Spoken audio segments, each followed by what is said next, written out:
Alistair Finchwood gripped the edge of the stone table, his knuckles white against the cold surface. The tea in his mug had gone stagnant, a thin, oily film settling over the cooling liquid. Around him, the great hall was wrong. The usual morning roar of hundreds of students had vanished, replaced by a suffocating, unnatural silence. He waited for a laugh, a shout, the scrape of a bench. Nothing came. Then, he felt it. A rhythmic, pulsing thrum traveled up through the floorboards, vibrating through the soles of his boots and settling deep into his marrow. It was not a sound, but a physical weight, a grinding of stone against stone that made his teeth ache. He pressed his palms harder into the table, trying to ground himself, but the floor seemed to breathe beneath him. The air in the hall grew heavy. The thrumming quickened, a steady, insistent heartbeat. Alistair shoved his chair back. The sound was a violent, screeching protest against the silence, echoing off the high stone arches like a gunshot. He stood, but his legs betrayed him.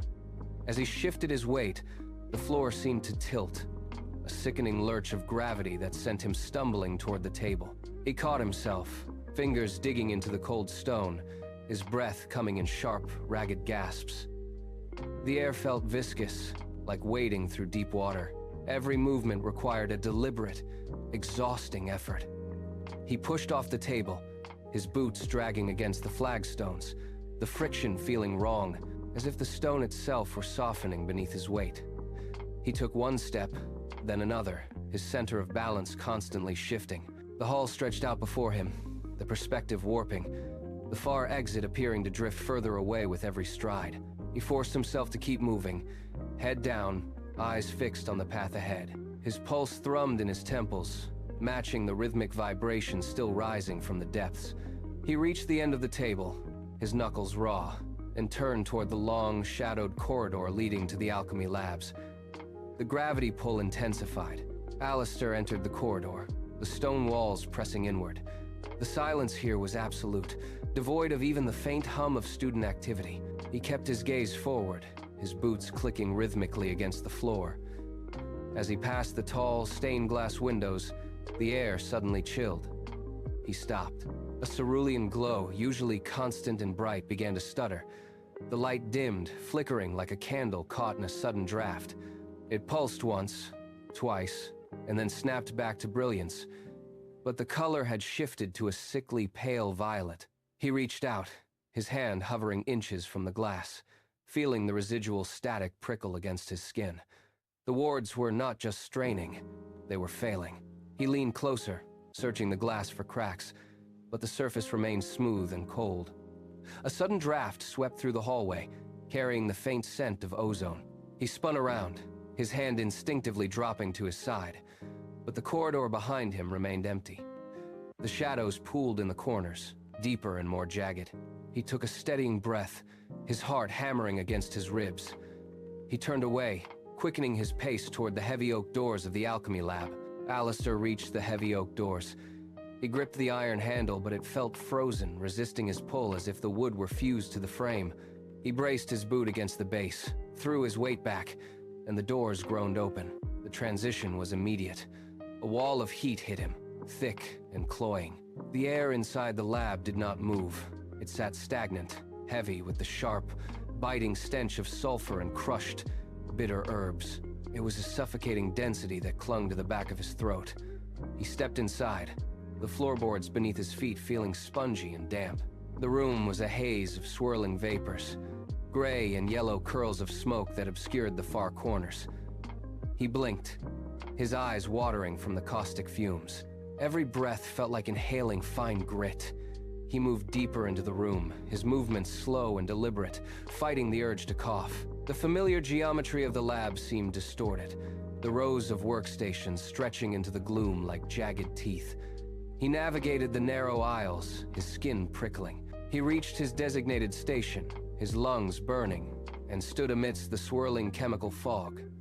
The lesson had already begun, and the air itself seemed to be waiting. Alistair pulled his stool out, the wood scraping against the stone floor with a sound that seemed far too loud in the stagnant air. He set his satchel down, his fingers brushing the cool, rough surface of the table. His hands were trembling, a faint, rhythmic twitch he could not suppress. He forced his palms flat against the stone, grounding himself, and looked up to find his station. The lab was a grid of glass and iron, each bench a small island in the chemical haze. He caught movement to his left. Vivienne Thorne was standing at his own bench, his posture relaxed, his movements fluid and precise. Julian was not working. He was watching. Their eyes met across the narrow aisle. A slow, calculated smirk tugged at the corner of Julian's mouth, a sharp, deliberate expression that cut through the surrounding gloom. Alistair held the gaze for a heartbeat, his jaw tightening before he looked away. He focused on the empty glass vials in front of him, trying to steady his breathing. The air in the room felt tighter now, focused entirely on the space between them. Julian's presence was a physical weight, a constant, mocking pressure. Alistair kept his head down, his movements rigid, while the silence of the room deepened around them, waiting for the first mistake. Alistair reached for the shelf, his fingers seeking the familiar glass jar labeled crystallized shadow root. He gripped the cool, smooth surface and pulled it down into the light of his workstation. The weight felt wrong, too heavy, shifting with a sluggish, viscous sound that did not belong to dry crystals. He set the jar on the stone table and unscrewed the lid. The scent that rose from the opening was not the expected earthy, faint musk of root matter, but a sharp, metallic tang that stung his nostrils. He peered inside. The crystals were not the pale, translucent shards he had used a dozen times before. They were jagged, obsidian black, and shimmered with an oily, unnatural sheen that seemed to swallow the dim light of the lab. He tilted the jar, watching the shards slide against the glass. They moved like cooling tar, leaving dark, greasy streaks on the interior walls. His breath hitched.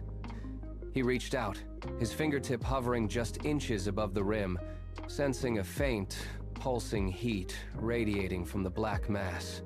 It was a cold, vibrating energy that made the skin on his arm prickle. He pulled his hand back. Alistair stared into the jar, the oily black shards reflecting his own wide-eyed hesitation. He looked toward the front of the lab, hoping for a sign from the professor, but she was busy adjusting a burner at the far end of the room. The silence at his bench was shattered by a low, smooth voice that seemed to slide across the stone floor. "Having trouble, Finchwood?" Vivienne Thorne stood only a few feet away, his posture effortless, his gaze sharp and mocking. He leaned against the edge of the workstation, his fingers drumming a rhythmic, impatient beat against the wood. "Perhaps your family's talents do not extend to the more precise arts." The words were quiet, yet they carried clearly across the stagnant air. Alistair felt the heat rise in his neck. He glanced at the other students. Julian gestured toward the open jar with a flick of his wrist. "Everyone is waiting for the reaction, Alistair. Or are you afraid of a little shadow root?" Alistair's jaw tightened until his teeth ached. He gripped the jar, his knuckles white, and tipped it toward the cauldron. The obsidian shards slid from the glass, hitting the surface of the boiling liquid with a sound like shattering ice. For a heartbeat, nothing happened. The liquid remained still, a flat, pale pool reflecting the flickering overhead lamps. Then, the center of the cauldron buckled. A violent, sickening hiss erupted, sharp enough to pierce the ambient noise of the room. It was not the steady bubbling of a standard brew, but a frantic, jagged sound of metal grinding against stone. A plume of thick, acrid smoke billowed upward, blacker than the shadows in the corners of the lab. It struck Alistair in the face, a heavy, suffocating wall of vapor that tasted of sulfur and scorched earth. He recoiled, his eyes watering instantly, his throat seizing as he tried to draw a breath. The air in the immediate vicinity turned opaque, swirling with oily soot that clung to his skin. He stumbled back, his boot scraping against the flagstones, his hands flying to his face to shield his eyes. The smoke expanded toward the ceiling. The thick, acrid vapor slowly began to dissipate, caught in the draft of the ventilation shafts. As the haze thinned, the contents of the cauldron were revealed. The once clear liquid had vanished, replaced by a viscous, bubbling sludge that clung to the sides of the metal vessel like cooling tar. It pulsed with a rhythmic, sickening thud, occasionally spitting droplets of dark, caustic foam onto the stone floor. Alistair stood frozen, his hand still raised to shield his face, his lungs burning from the sulfurous intake. The silence in the room was absolute. broken only by the wet, rhythmic popping of the sludge. Then, the heavy tread of boots echoed against the flagstones. Professor Merriweather marched through the clearing smoke, her face flushed with a sharp, cold anger. She did not stop until she stood directly before his workstation. "Mr. Finchwood, that is a coagulant, not a truth serum. You have failed." The words hung in the air, stripped of any room for defense. She turned her back on him, her dismissal final, leaving Alistair standing in the lingering stench of his own failure while the rest of the room watched in silence. Alistair stared at the ruin in his cauldron, his chest heaving. The sludge continued to spit, a dark, mocking reminder of his public failure. He looked toward the next bench. Julian stood there, his posture relaxed, his movements precise as he poured a clear, golden liquid into a glass vial. The light caught the potion, making it glow with a steady, perfect brilliance. It was exactly what the assignment demanded. Alistair looked back at his own workstation, then reached out to touch the jar he had used. He picked it up, turning it over in his hands. The label read, "Crystallized shadow root," but the glass felt wrong, the weight off. He looked at Julian again. Julian was watching him, a slow, calculated smirk tugging at the corner of his mouth. The truth landed in Alistair's gut like a physical blow. The labels had been swapped. Every movement Julian had made, every word he had spoken, had been a calculated path to this moment. He set the jar down with a soft, deliberate click. He kept his eyes locked on Julian. The sabotage was not an accident. It was a message. Alistair walked out of the lab, his boots clicking rhythmically against the stone. He did not look back. The corridors of Blackwood Academy were emptying as the sun dipped below the horizon, casting long, distorted shadows across the flagstones. The ambient noise of the day, the chatter of students and the clatter of books, had faded into an oppressive, heavy stillness. He moved with purpose, his jaw set, navigating the familiar turns that now felt alien and cold. As he descended toward the lower levels, the air began to change. It grew thin and sharp, carrying a metallic tang. He reached the heavy iron-bound doors of the library and pushed them open. The interior was a cavern of silence. He bypassed the main reading room, his footsteps muffled by the thick dust of the floor, and headed straight for the rear. He stopped at the threshold of the restricted section, his hand hovering over the cold iron latch. The darkness beyond was absolute. Alistair stepped into the restricted section, the gate clicking shut behind him with a finality that echoed through the narrow aisles. The shelves here were packed tight, the spines of the books cracked and peeling like dead skin. He moved slowly, his fingers trailing along the wood, feeling the grit of centuries-old dust. The air felt pressurized, a heavy weight against his chest that made every breath a conscious effort. He stopped before a shelf that seemed to absorb the dim light. There, wedged between two crumbling ledgers, sat a volume that defied the surrounding decay. It was bound in thick, dark leather that felt unnaturally cold, almost freezing beneath his touch. A heavy iron chain was wrapped around the cover, the links rusted and biting into the material. He gripped the spine, his muscles tensing as he pulled. The book resisted, before sliding free with a low, grinding sound. He held it in both hands, the weight of it pulling his arms downward. Alistair cleared a space on the nearest stone table, the surface slick with a layer of fine, gray soot. He dropped the book, the heavy chain clattering against the rock like a warning. He worked the rusted lock with his thumbnail, the metal groaning before the latch finally gave way with a sharp, metallic snap. He opened the cover. The pages were not paper, but thin, cured hide, translucent and yellowed. He leaned in, his eyes straining in the gloom. The ink was not static. It crawled across the surface, rearranging itself into jagged, angular shapes that defied standard syntax. He traced a line with his index finger, and the ink flared with a faint, sickly luminescence. His breath hitched as the meaning locked into place. The text described the academy not as a school, but as a containment vessel. He flipped the page, his pulse drumming in his ears. A diagram emerged, a complex geometric overlay of the entire campus. Beneath the familiar layout, the book detailed a series of interconnected nodes. Alistair pulled his hands back, but the diagram remained burned into his vision. The air in the restricted section turned frigid, the moisture in his breath blooming into a fine white mist. He looked down at the hide pages. The ink was no longer crawling, It was vibrating, a rhythmic thrum that matched the beating of his own heart. The stone table beneath the book grew slick with a sudden, oily condensation. He reached out, his fingertips hovering inches above the parchment, and felt a static charge that made the hair on his arms stand upright. The shadows in the corners of the alcove seemed to detach themselves from the walls, stretching toward the light of a single flickering candle. He felt a presence, not a person, but a weight, a vast and ancient consciousness stirring from a long subterranean slumber. His throat tightened.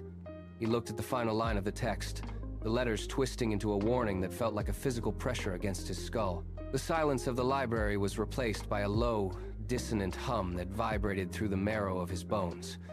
He leaned closer, his voice barely a breath, and whispered the words, "The Blackthorn sleeps," he murmured. The candle flame turned a bruised, sickly violet, and the library seemed to hold its breath, waiting for the response.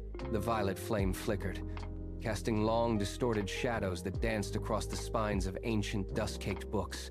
Alistair remained motionless, his eyes fixed on the shifting ink of the open volume. The silence that followed his whisper was not empty. It was heavy, pressed tight against his eardrums like deep water. He held his breath, listening to the settling of the stone floor and the distant, rhythmic drip of moisture somewhere in the bowels of the library. Then, it came. A soft, unmistakable rustle of fabric against stone.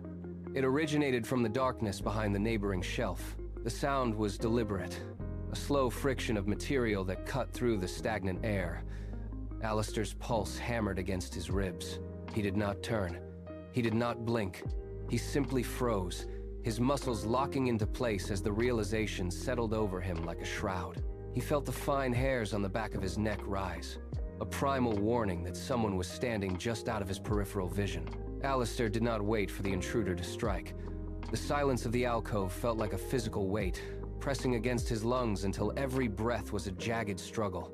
He shifted his weight, his boots scraping almost imperceptibly against the cold flagstones. His hand drifted toward his side, fingers brushing the rough texture of his pocket.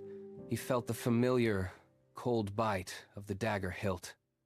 His heart hammered against his ribs, a frantic rhythm that echoed the pulsing thrum of the Academy foundations. He gripped the weapon, his knuckles turning white as he tightened his hold.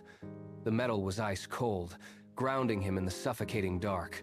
He braced his feet, muscles coiled and ready to pivot at the slightest provocation. Every nerve in his body was screaming, tuned to the faint, rhythmic sound of breathing that was not his own. He inhaled sharply, the air tasting of ozone and ancient dust, and prepared to spin. He would not be caught off guard again. He pulled the blade free, the steel catching a sliver of the dying violet light. The room seemed to shrink, the shadows closing in around him like a tightening noose. He stood ready, his gaze locked on the darkness, waiting for the figure to emerge from the gloom. Alistair pivoted on his heel, the blade arcing through the stagnant air in a sharp, defensive sweep. He stopped the motion mid-swing, his arm locked, the steel point hovering inches from the darkness. The shadows in the alcove seemed to recoil, parting as if pushed by an unseen force. A figure stepped forward, emerging from the gloom into the faint, flickering light of the library. It was Vivienne Thorne. She did not flinch at the sight of the weapon. She stood perfectly still, her presence commanding the narrow space, her hazel eyes locked onto his, wide and unblinking, burning with a cold, piercing intensity. The air between them grew heavy, charged with a sudden, sharp pressure that seemed to vibrate in his teeth. She was no longer a shadow. She was a confrontation. The tip of Alistair's blade did not waver, but his grip loosened as he studied her. Vivienne was not here to fight. She was trembling, a fine, rhythmic shudder that ran from her shoulders down to her hands. She clutched a leather-bound journal against her ribs, her knuckles white against the dark material. When she finally spoke, the sound was barely a whisper, a fragile thread of urgency that seemed to fray in the stale library air. "You shouldn't be here, Finchwood," she said. The words carried a weight that had nothing to do with the volume of her voice. She took a half-step forward, ignoring the steel point still leveled at her chest. Her eyes darted toward the heavy, chain-bound volume Alistair had been reading, then snapped back to his face. The air in the alcove grew colder, the scent of ozone sharpening into something metallic and biting. She looked past him, then back, her expression shifting from a sharp warning to a hollow, haunting sorrow. He lowered the dagger, the metal scraping softly against the stone floor. The silence that followed was no longer empty. It was heavy with the echo of her warning. Alistair kept his eyes locked on hers, waiting for the rest of the truth. Vivienne did not pull away. She stepped into the sliver of moonlight filtering through the high windows, her face pale and set. "The Academy was not built on stone alone, Finchwood," she said, her voice gaining a sudden, sharp clarity. "It was built on a pact, a blood debt that my family has paid for generations." She gestured toward the floor, where the rhythmic thrumming of the wards felt more pronounced, a dull heartbeat beneath the flagstones. "Some things are best left undisturbed because they are hungry. They know the scent of the Thorne name. You think the sabotage in the lab was a petty rivalry? It was a test, a signal. The Academy is waking up, and it is calling for the blood that bound it. My family is the anchor, and you are digging into the chain." Alistair watched the mask of resolve slip. Vivienne's gaze, once sharp and defensive, clouded over with a sudden hollow ache. She looked down at her own hands, fingers tracing the worn edges of the journal she held, as if reading a history written in her own skin. The warning in her voice vanished, replaced by a quiet, jagged exhaustion. "You think I want to be here?" she whispered, the sound barely audible, over the low, rhythmic thrumming of the floorboards. She looked up, and for the first time, Alistair saw the truth of her position. Her eyes were rimmed with a weary, ancient sorrow that transcended the rivalry between their families. She was not the architect of this danger. She was the fuel. She stepped back, the movement disjointed and heavy, as if she were dragging invisible chains. The flickering light from the overhead wards cast long, dancing shadows across her face, highlighting the tremor in her jaw. She was trapped in the same cycle she had tried to warn him against, a silent witness to the decay of her own lineage. The realization hit Alistair with chilling clarity. She was not merely guarding the secret, she was being consumed by it. She turned away, her shoulders slumping. Alistair stood frozen, the silence of the library pressing against his eardrums. The pieces of the puzzle shifted in his mind, clicking into a terrifying new alignment. He thought back to the potions lab, the hiss of the cauldron, the stinging black smoke, the look of smug triumph on Vivienne Thorne's face. It had felt like a petty, personal slight, a calculated humiliation meant to push him out of the Academy's good graces. But the truth was far colder. The sabotage was not about his grades or his family name. It was a tactical maneuver. By forcing him into a public failure, Vivienne had ensured he would be occupied, distracted, and discredited while the real work continued beneath the floorboards. Alistair looked at the ancient, chain-bound volume still resting on the table. The runes seemed to pulse in time with the thrumming foundation. He realized then that every moment he spent defending his reputation in the classroom was a moment he was not looking at the cracks in the stone. The lab incident was a diversion, a carefully orchestrated smokescreen designed to keep his eyes on the surface, while the architecture of the Academy prepared for something far worse. He had been played, and the game was much larger than he had ever dared to imagine. The floor beneath Alistair's boots groaned, a deep, tectonic sound that vibrated through the marrow of his bones. This was no longer a rhythmic thrum. It was the sound of something massive shifting in its sleep. He looked at Vivienne, whose gaze remained locked on the floor, her eyes wide with a mixture of terror and grim recognition. She knew. She had known all along that the Academy was not a school, but a tomb. The air in the library grew heavy, saturated with the metallic tang of ozone. Dust cascaded from the vaulted ceiling, coating the shelves in a fine, gray powder. Alistair reached out to steady himself against the table, but the stone surface was already vibrating. The runes carved into the wood glowing with a sickly, pulsating light. The realization hit him with the force of a physical blow. The entity beneath them was already beyond containment. It was hungry. Vivienne's knuckles were white as she clutched her journal. The Blackthorn was not coming. It was already here. A sudden, violent crack split the library floor, a sound like a mountain shattering. The heavy oak shelves groaned, tilting sharply as the foundation beneath them buckled. Books tumbled in a chaotic avalanche, their pages fluttering like dying birds before hitting the floor in a cloud of ancient dust. Alistair lunged for the table, his fingers scraping against the stone as it shifted beneath his grip. Gravity seemed to warp, pulling him toward the widening fissure in the center of the room. The air grew freezing. From deep within the abyss, a low, guttural vibration rose, a sound that was a physical weight. The stone walls began to weep a dark, viscous sap. Every lamp in the alcove shattered at once, plunging them into a flickering, shadowed chaos. Alistair fought to stay upright. The floor heaved upward, tossing him toward the wall, and he felt the true scale of the entity beneath. It was expanding. Vivienne remained anchored in the center of the tilting alcove. Her fingers locked around the leather-bound journal. Her knuckles were stark white. The skin pulled tight against the bone as she pressed the volume against her chest. She did not move, even as a slab of masonry crashed inches from her feet, sending a spray of stone shards across the floor. Alistair reached out, his hand outstretched, but she pulled back, her eyes darting toward the widening fissure. She was trembling, a violent, rhythmic shaking that matched the pulse of the earth beneath them. The journal was more than paper and ink. It was the only thing keeping her steady against the encroaching tide of shadow. She looked down at the cover, her thumb tracing the embossed runes that had begun to glow with a faint, sickly violet hue. She looked up at Alistair, her hazel eyes wide and desperate, and pressed the book harder against her heart. The floor lurched again, throwing them both off balance. Alistair lunged forward, catching Vivienne by the shoulder to keep her from sliding into the abyss. She did not pull away. Instead, she leaned into his support, her gaze locking onto his with a sudden, sharp clarity.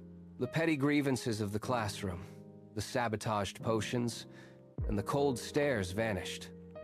They were two figures standing on a crumbling island of stone. Vivienne shifted the journal, sliding it into a satchel at her side to free her hands. She nodded once, a quick, jagged motion. Alistair let go of her shoulder, his hand dropping to the hilt of his weapon, his stance widening to brace against the next tremor. There was no need for words.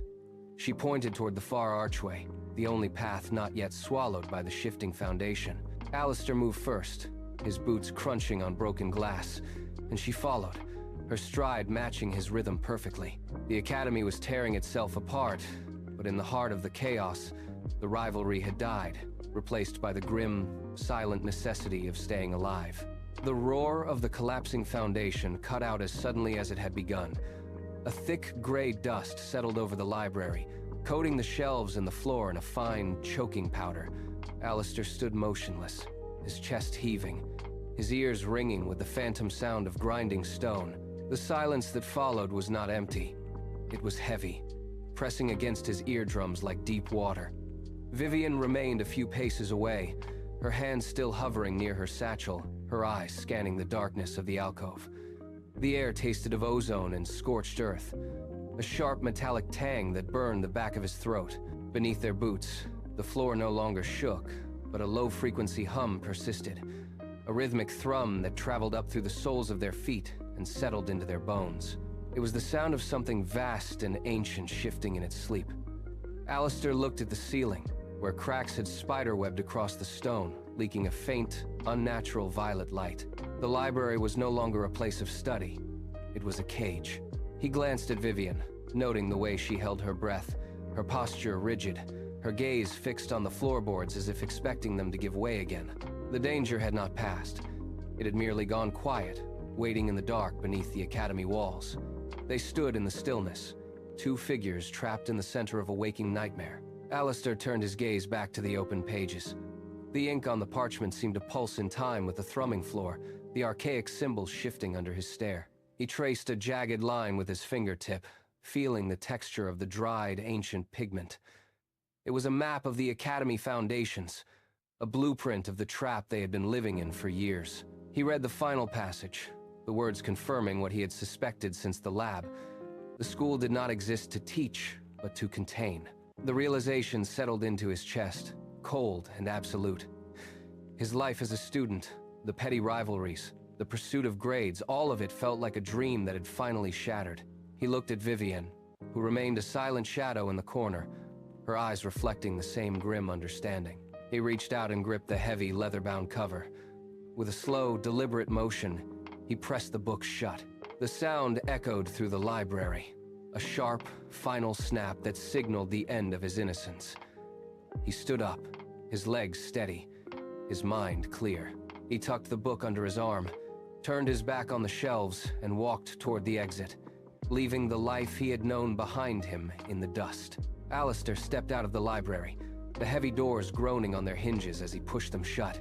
The hallway beyond was deserted, the sconces flickering with a dying, erratic light. Beneath his boots, the floorboards vibrated. It was no longer a hum. It was a rhythmic, heavy thud that rattled the glass and sent dust raining down from the ceiling. Vivienne followed him, her hand trailing along the stone wall, her fingers tracing the widening cracks that spiderwebbed across the masonry. They reached the center of the great hall. The stone table where Alistair had sat now bore a jagged fracture running down its center. The air grew dense, charged with a static pressure. A low, guttural moan rose from the very depths of the earth. The cerulean glow of the Academy wards flared one final time, turning a bruised, sickly violet before shattering into sparks. The light vanished. The hall plunged into total darkness. The thrumming reached a deafening crescendo, a heartbeat of stone. In the absolute silence, the only thing remaining was the heavy weight of something massive, finally awake, breathing in the dark.